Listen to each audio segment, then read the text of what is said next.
So, I've got us together because it's 17 years we've been in business, is that right? That's right, this month. So I think that's a bit of an achievement, isn't it?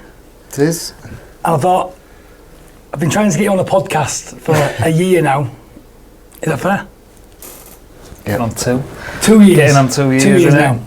So technically this isn't a podcast, it's a video podcast. And I thought what would be really good is we're going to keep it short, 20 minutes, and we're going to try and have a bit of chat on in terms of what it is us guys do. Okay. Is the plan. So this is our 17-year journey, I think. I want to clarify that today in terms of rolling it all back, Scott. Why on earth did you get involved in IT? What, why on earth from starting virtual networking originally? The reason I got involved, to be honest, was my old boss decided he was going to move to New Zealand. And he said, I'm moving to New Zealand, do you want to buy me out? And I said no. And then he made me an offer I couldn't refuse, really. And I thought, well, actually, I'm good at IT, I enjoy it. He seems to do well, he has nice houses, cars, motorbikes. Little did I know what was involved.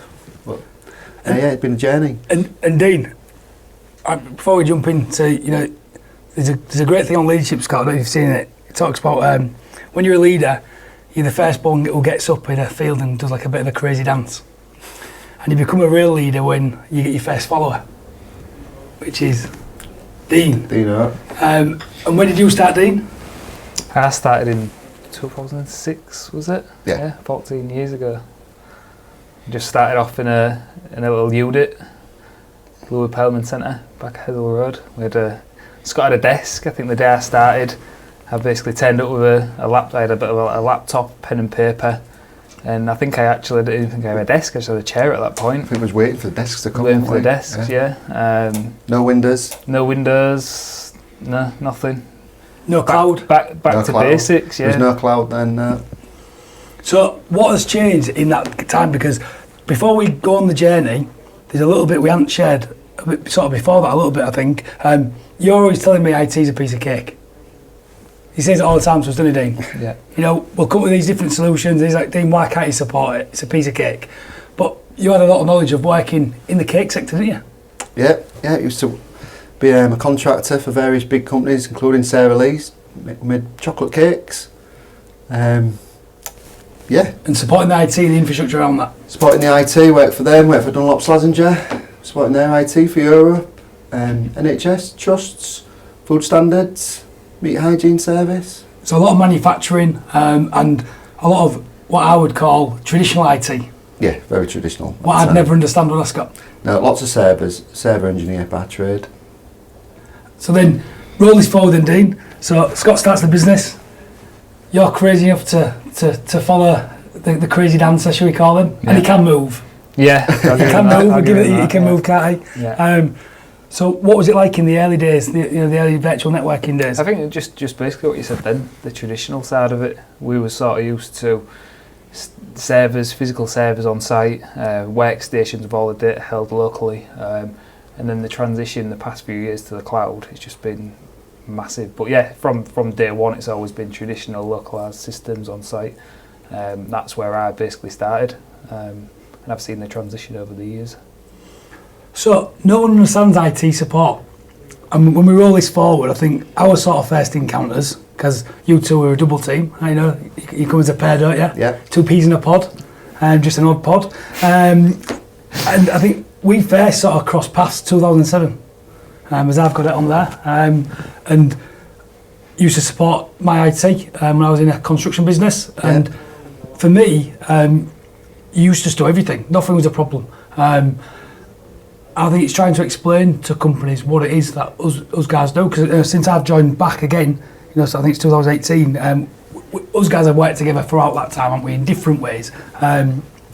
Always having each other's back as customers and obviously as friends. And I think, explain to people what managed IT is, Scott. I think it's easier to explain what unmanaged IT is. I like that. So unmanaged IT is when you've just got something set in the corner, you think it's working, all of a sudden it breaks, and everything stops working. You know, and then you've got to try and find out what's broken. Why can't you get your data? Why can't you send an email? Why can't you get that tender out? Why can't you do the payroll? So managed IT is the reverse of that. Basically, we manage everything, we monitor it, we try and be proactive, we try and set a plan. So there's no surprises really. Everything's budgeted. It's a fixed cost, and the idea is it moves you forward. It goes with your business plan and it moves you forward. You agree? Yeah, I agree totally. From my side, I mean, I try and focus on the customer as well, and we've got all the strategy what we have put in place. But for me, I focus on the customer, make sure they're happy, and try and take that pain away from them as well. We've got some clients traditionally have tried to manage the IT themselves, and we want to just show how beneficial it can be for us to take that pain away from them. I think interesting then, Dean. So in terms of we're rolling this forward, so you guys massively successful in the Microsoft world. You know, Microsoft Silver partners. We're currently working to Gold partnership at the moment, just going for the final nearly bits. Nearly there. You know, we're doing a lot in terms of that space, but how on earth are we so good at Google? Why are we good at Google? Like, where's this come from? You know, where's this transition come from? I think that was a leading question. I think that was a leading question, yeah. So I remember the days, the story. Am I allowed to tell the story on camera? You can tell the story on camera. Yeah. So I remember it was a week before Christmas. Pop in to see Leon. Tells me he's going to move to Google. We've never ever touched Google at the time. This was probably 2000. When was it was 2011, I think it was. Yeah. Week before Christmas, going to move to Google. Needs our help. Can I just clarify this as well, though? There was nobody else in the country who knew Google back then as well. 'Cause I did ask everybody. No, there was nobody, and I just said, "You're mad," didn't I? I said, "I'll try and help you best I can over Christmas, but it's not something we do." And I agreed to move your email fee, didn't I, over Christmas? And I think through that experience, me being me, I didn't listen to you, did I? And I moved it. And what I would say is that was definitely unmanaged IT. And it was chaos. But what I would say is you boys had my back. You sorted everything out in the background and you got it all back up and you got it working. And I think what was interesting at that sort of period, that was a product that really helped a business I was prior grow at an exponential rate and have massive success. But in the background of that, what a lot of people don't know on our journey, it was you guys in the background making sure that it was managed. Because it was left in my hands, it was definitely unmanaged. So we roll forward. So I think what's a real sort of good point to start pushing now is understanding them. So I joined the team. I feel like I've been part of the team for many years anyway, because we was helping outside of that. And we roll forward and we start talking about vision, mission and culture, Dino. You know, how important is us having a vision and mission? And who wants to go out first? So it's you first, not me. Well, I'll go first if you want. I think one of the things, before we actually merged and was ThinkCloud, I think one of the vision and the mission, it wasn't quite there. We always wanted to be the best, didn't we? Yeah. We always did our best by the customer, but from a business point of view, we didn't really have the vision and the mission. And I think when you came in, that was the idea of the rebrand of ThinkCloud, was actually we want people to use the technology better, wanted to make a difference with the technology. And it was sort of, what can we do to sort of be different from the norm, really? And that's why we changed to ThinkCloud, and that's why it's a big thing to us for our culture, isn't it? The vision and mission. Yeah, and I think linking into that, because obviously I'm leading on these a little bit, is I think we did do a rebrand, and for me, what became real apparent when I became business owner with Scott is you guys didn't understand the value and the pains that you fixed for customers. I was a customer, so I understood, and it was a bit like like the work I do with Andy's Man Club. The technology, through COVID, has allowed that charity to continue to save lives. I absolutely love technology because it saves lives. It keeps us productive, gets us all paid. It just contributes so much, and I think it's such an enabler. It allows, certainly me, it's allowed me to achieve a lot of things that I wouldn't do without technology. And looking at that, I think the rebrand did help us change that. So, what is it we want to achieve?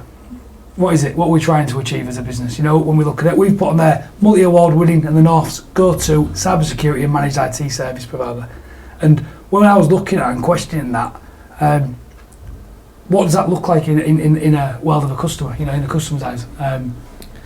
Well, we want to be the best, but we also want to be the best for the customer, don't we? We want to be their partner. We want to move the customer forward. We want to see a customer grow, don't we? Yep. And we want them to have success, but also use technology to help drive that forward and make them more profitable and make them a better business. Because if they win, we win. Exactly. Yeah. Any comments on that? Yeah, same for me really. I mean, I think from my point of view, and as business owners for you too, you're looking at the long-term goal and how we're going to get there. And for me, I'm thinking, right, how am I going to get my team to push us to where we need to be? And I think some of the tools that we brought in-house and we started using just sort of underpin the guys, give them training development plans and work towards certain steps, upskill all the team. And it was easy for us to track that once we had the tools in place. Where prior to ThinkCloud, it was a case of we just do the odd course here and there, we get the certification, but seeing how the guys are progressing with the tools we've got in place and we can track where they are, what skills they need to get, that's been massive for me, and it's helped me grow the team out there. And I think interesting, Dean, you mentioned that, because I have a love for leadership and personal development. That's how me and you first become real good friends, because we love learning. We've got you on that mission, you love learning. And I think what's been amazing for me in these sort of last 2 years, we've been getting our message right. What I would say is a rebrand is ridiculously difficult. I don't think we'll ever do that again. No. But on this, we've learnt a lot, and I think what's been interesting, like Dean mentions there, is just with a 2mm shift in training development plans, skills matrix, actually defining what good looks like, gets me onto that piece on culture.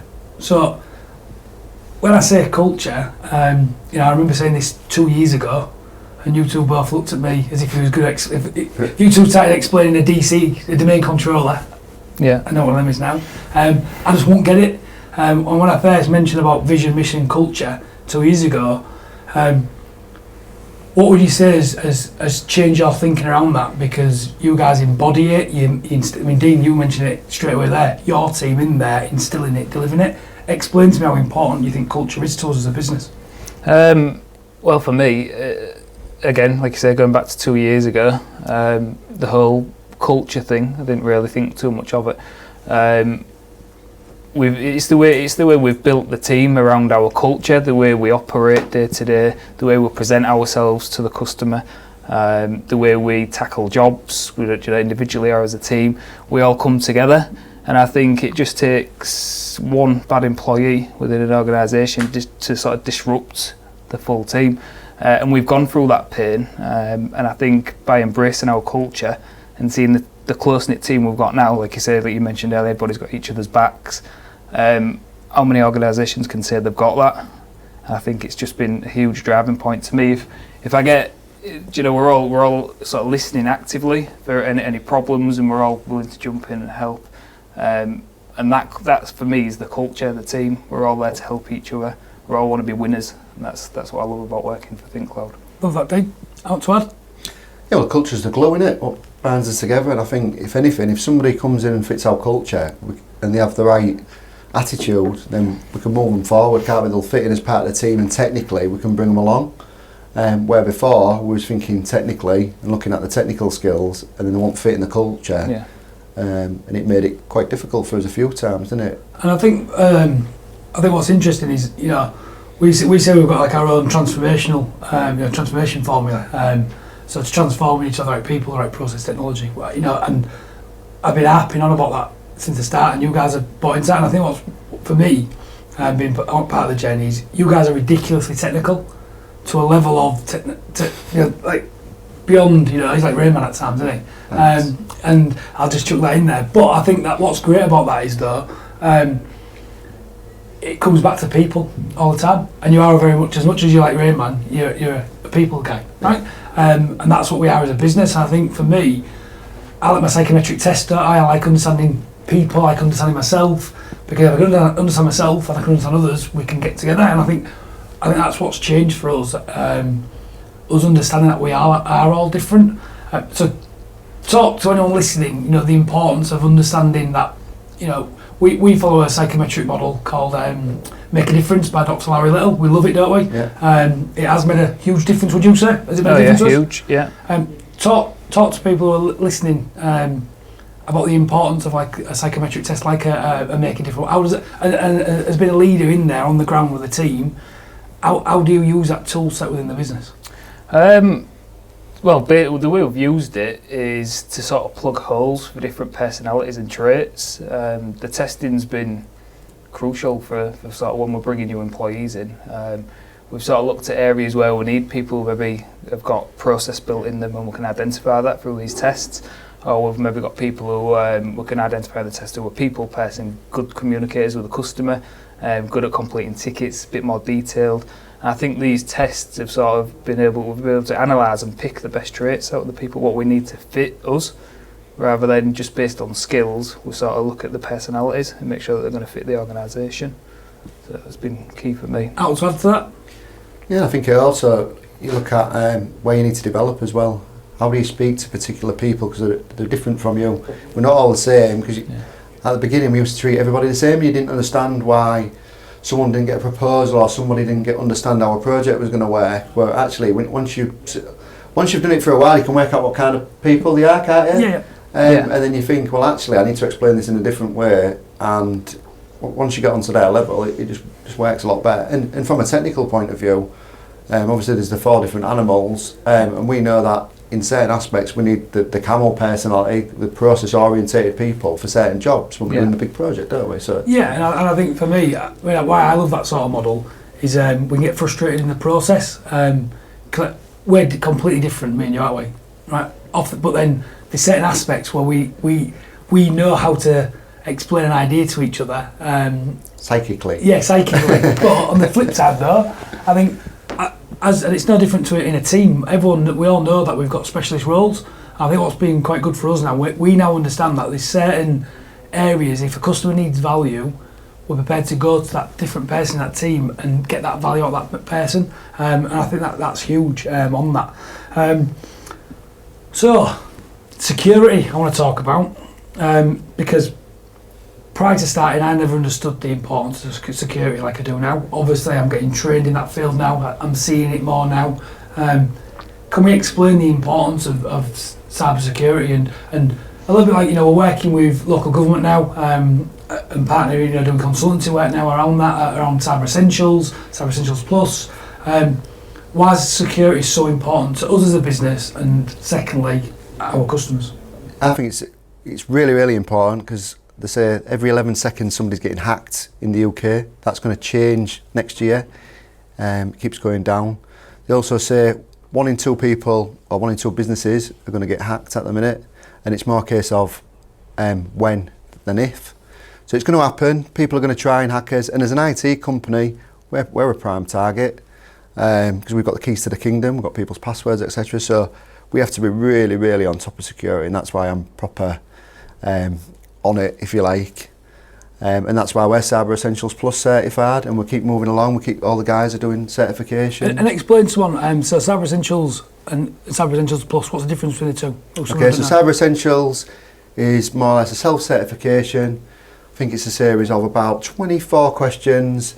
You go through it, it'll ask you questions on your password policies, patching, antivirus, the very basics of what you should have in IT, and it meets the government baseline of what you should have for IT. And then Cyber Essentials Plus is the next step, and basically includes an external penetration test and an internal vulnerability test, just to see if what you're saying you're doing on paper you are actually doing.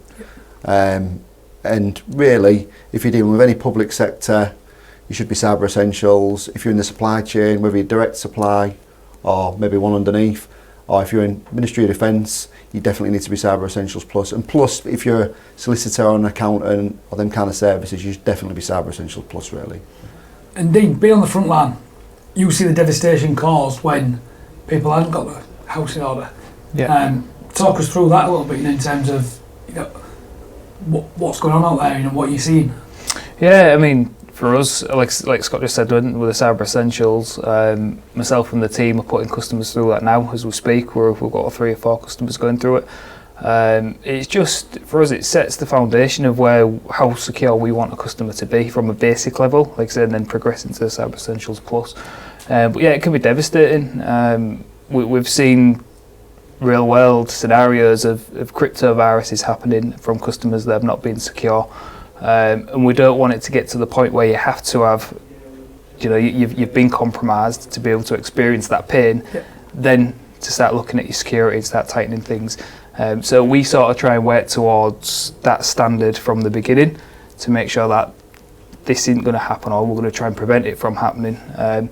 Again, it's just there's a lot of steps to I mean, the main thing: email passwords, users' domain passwords.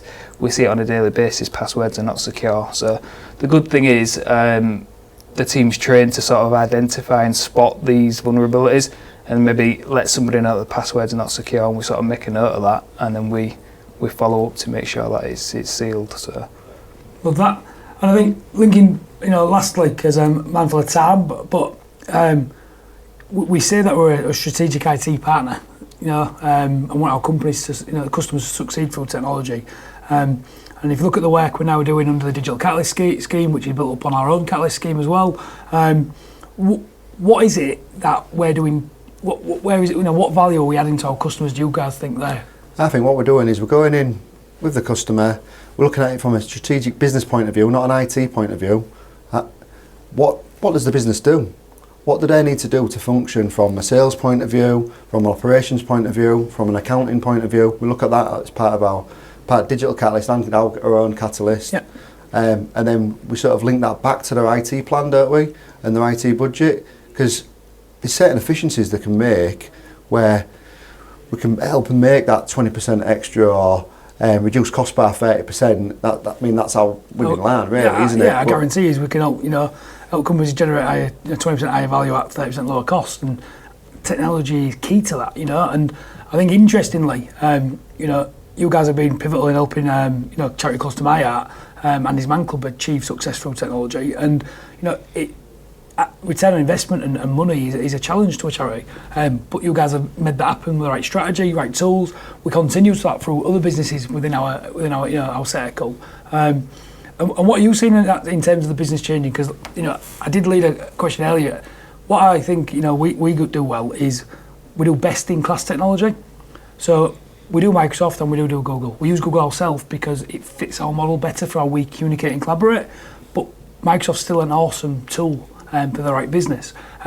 So talk us through, Dean, when we talk about best in class, we sell what's best for the customer, not what, as experts, we will look and analyse that business and say, to add the value in that unique area, you need this product. And there's no ulterior motives because we can sell either product. Yeah. No, I mean, for me, I think it's just getting on that personal level with the client and understanding what they do day to day, understanding the staff as well, not just the person that's making the decision. Are the staff going to be capable of changing from Microsoft to Google or vice versa? And looking at their job processes, the way they do things now and how that'll operate in G Suite, for example, or 365. Is there going to be a big shift in process or job roles or responsibilities, what they do day to day? How is it going to affect the team? Productivity, is it going to slow them down? Is it going to speed them up? So there's a lot we sort of tend to look at, and it's just a case of what fits the client rather than what fits us. That's where we're trying to get on their level and sort of work from there. So I'm going to wrap up with this last sort of thing, really, in terms of our core values, which I know we touched on, but I really want to sort of discuss each one in why we've chose it. So we say, our core values, nice and simple, the heart of everything we do. So we come up with a little acronym, didn't we? And we said there's only actually 3 core values you need to achieve. The other 2 are outcomes following the first 3.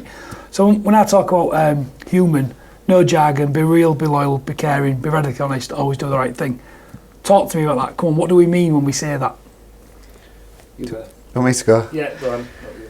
So, one thing I think we've always done is we've always tried to make sure everything's right for the customer. It's always about doing the right thing, being fair, and in a way the customer is always right. Sometimes it needs a little bit of tweaking to get them down the right line, but the customer should be always right. And also, what we hear is someone trying to tangle up loads of jargon or make it complicated, or try and baffle the customer, where if there's something wrong, we need to explain this, there's something wrong. If the machine isn't right, it's an old machine, or they bought the wrong machine, it's the wrong machine, and we need to move on because we need to fix the problem and make it so it just works for them, don't we? I mean, from my side, with the human side, but the jargon, it's a case of understanding the customer, getting on their level and explaining in their terms so they understand the problem we're facing. Not so we've got a scenario. PST. Not so we've got a PST corrupted. The customer's not bothered whether if it's an IP conflict on the network or whether whatever's going on. They just want to know we're on it, we're going to be fixing it, and they understand what we're doing.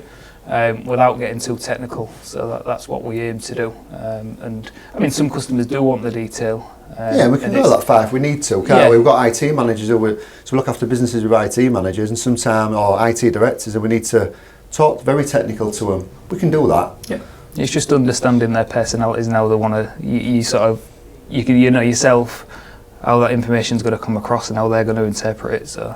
What we try and do. And we also use that internally as well, don't we, in terms of our guys, making sure that, we've got to put our hand up, haven't we, when we're training. We are going to make mistakes. We use it as that. As humans, we do make mistakes, and we need to learn from them. So that's a good one.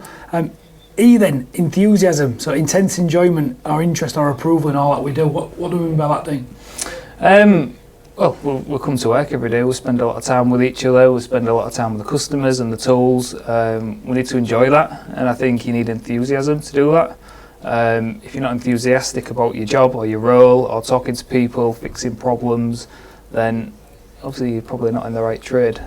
So enthusiasm for me is key to get the best out of people in there.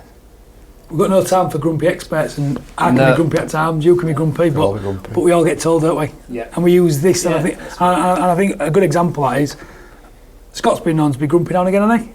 Really? No. Is that true? No. And I think He's got me back. but interesting, and I can be the same. And I think what's been really interesting sometimes, especially as we've been going through COVID and challenging times, we've all been pushed, all of us, haven't we? And at times we've had to make different decisions and challenge each other.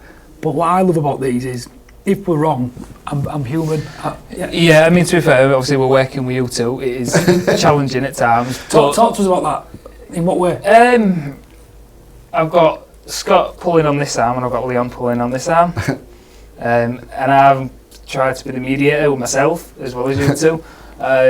So yeah, I mean, it's challenging, but the good thing is, like you say, if there is a problem, we call it out. We might annoy each other at times, but after that, with the human side comes out. We talk to each other, right? Yeah, sorry, I did that wrong, blah blah blah, and that's how we get past it. And I think that's a part of the team, the culture, what we've built, if you like. And I think where this comes next, the third, sort of core value for us is accomplishment. And sometimes, I put my hand up at times. Sometimes I can want to win too much, and you can. And it's about sometimes just slowing down to speed up, as we say, don't we? But accomplishment, the successful achievement of a task, or the skill or ability or the activity that a person can do well. One of our sayings is that we don't like activities masquerading as accomplishment, do we? Talk to us about accomplishment, Dean, how we've used that within the business. Again, just going back to, we start a job, we complete it, whether that's from an individual basis or a team basis. It's a part of what we take ownership and we take pride in what we do, and we'll make sure we accomplish things. Whether that means, I don't know, there's a customer down, it's 5 to 5 and we sit here till 6, 7, 8, 9 o'clock, whatever it is, we follow that through and we accomplish things. Again, it's just the culture we've built. We've got one person who started a particular task, they know it's going to drag on and they can bring other team members in to help fix that problem. I think that's what we do, we accomplish things and we get it done. Love that. And then the last sort of two, really, we say remarkable. Provide an extraordinary customer service in an unusual way that delights, impresses and ultimately wows our customers. So I think when we talk about that push-pull, me and Scott and yourself, all three of us are always trying to improve our customers' journey, make it more unique, make it more around them, more tailored, more bespoke. Now, what do we think about the word remarkable and customer service? What is it we're trying to do around our customer journey like that? Well, we're trying to be a little bit different now. We're trying to think outside the box sometimes. Yeah, we've got the day-to-day support, help desk kind of thing, but we are trying to make sure we look after that customer and we just do whatever we need to do to look after them, don't we? Yeah. And we try and give that sort of personal touch. Each customer's individual to us, aren't they? And a lot of our customers, I'd say, are friends more or less, because we know them that well. Some of them are still with us from 17 years ago.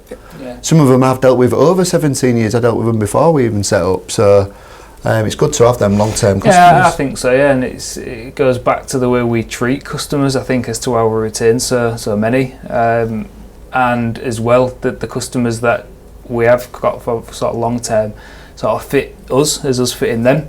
We've got to have that relationship between the two, otherwise, the breakdowns can happen. But so yeah, for me, it's all customer relationships, my sort of thing. That's what I enjoy. And again, we talk about innovation real simple. How can we add unique value to our customers? And that's internal customers, our staff, because we work for our staff, don't we? What can we do to help them and take barriers and blockers out of the way? And the same for our external customers.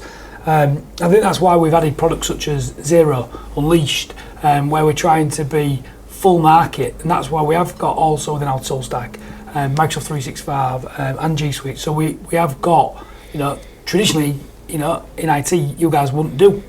You just do Microsoft own product. Yeah. I think for us, wowing our customers isn't just going down one route. We've got to pivot, we've got to change. So that was it for me. I think lastly, transformational. So helping our customers succeed through technology. Talk to me about that. I'll go. When we set up originally, I didn't want to be one of them IT companies who have a room full of old servers, old kit, all the old stuff. We wanted to use cutting edge, latest, anything new and shiny, didn't we? Yeah. And that sort of led us to the cloud. And that's why I think we're always looking to improve and always thinking, well, actually, that's a great product. Oh, look at the latest release of that. That'll really help this customer. And we're trying to make it transformational, because sometimes it might be a little tweak in a piece of software which makes a massive difference for the customer. So I think that's sort of started early on with the company, but at the minute it's sort of snowballing, getting faster because of the way cloud technology works. Yep. And I think that's really, really helped us move along. And I also think as well, all of a sudden we've had learning technology, traditionally, and this is why I think that we are different to any other service providers out there, is you guys traditionally supported technology that broke, and you didn't use it to a level that we now use it now. I think with the teams merging and us coming together, we're looking at efficiencies differently. Like Dean mentioned in yours, when you take a customer on now, you're profiling job roles. You're profiling how you can make them more productive with the technology. We're really analysing how we can get a true return on investment for that customer. So that's where I see we're trying to transform that for a customer. We're trying to make sure that we are proving. Any final words around that, what we're doing? No, I think you both nailed that, to be fair. Yeah, like I say, it's just what's best for the client. I think going back to the traditional ways where we stick a server in a cupboard and walk away, maintain it, and wait for an alert to come in. I see them days sort of dwindling away now, and we're looking forward how we can help the customer be more productive and profitable. And it's a totally different spin on IT, and that's, for me, that's been the challenging part for the last couple of years. But yeah, all good, enjoying it. And that links us finally to our mission. Our mission is we exist to help our customers succeed through the adoption and use of digital technology. So I think, what have you seen that change on the help desk in terms of them two sort of words, succeed and through the adoption and use of technology? What have you seen change on that? As we've been transitioning customers away from in-house kit to the cloud, I think it's been huge. So some of the training we've helped put in place for them as well. Upskilling the clients as well as our help desk has made it a little bit easier for the help desk engineers. But yeah, it's just growing constantly. The cloud bits, all the customers were getting on the cloud and moving away from the traditional exchange systems for emails and whatnot. It's sort of getting our customers all on a level platform, try and push everyone along as we can and upskill the team at the same time. So, and as the more older kit we can phase out, bring in the new systems, it just helps that noise sort of settle down a bit on the help desk. What's to add? Yeah, I just think it's good to see. So I can think of customers like Northern Accountants, who we brought on, who was our accountant, our friends Phil and Ben, when they came on board with G Suite, and now they're innovating, aren't they? They're constantly innovating. They do everything for the cloud. They're really driving it. They're ringing us up with new changes, what's cutting edge, saying, have you heard of this? And I think that's great when customers are challenging you and moving you forward as well. Yeah, I think the other side of that as well, for me as well, the adoption and use of technology. Some businesses, though, it worked exactly where they've got it. They just need minor changes so they can just collaborate a bit better, and then 2% changes maximise that as well. So I think I've got nothing else to add apart from it's been awesome having you on the podcast. Finally. Finally. Was it as bad as you thought, Dean? No, not too bad. Worse. Good. So that's Leon checking out. Scott checking out. Dean checking out.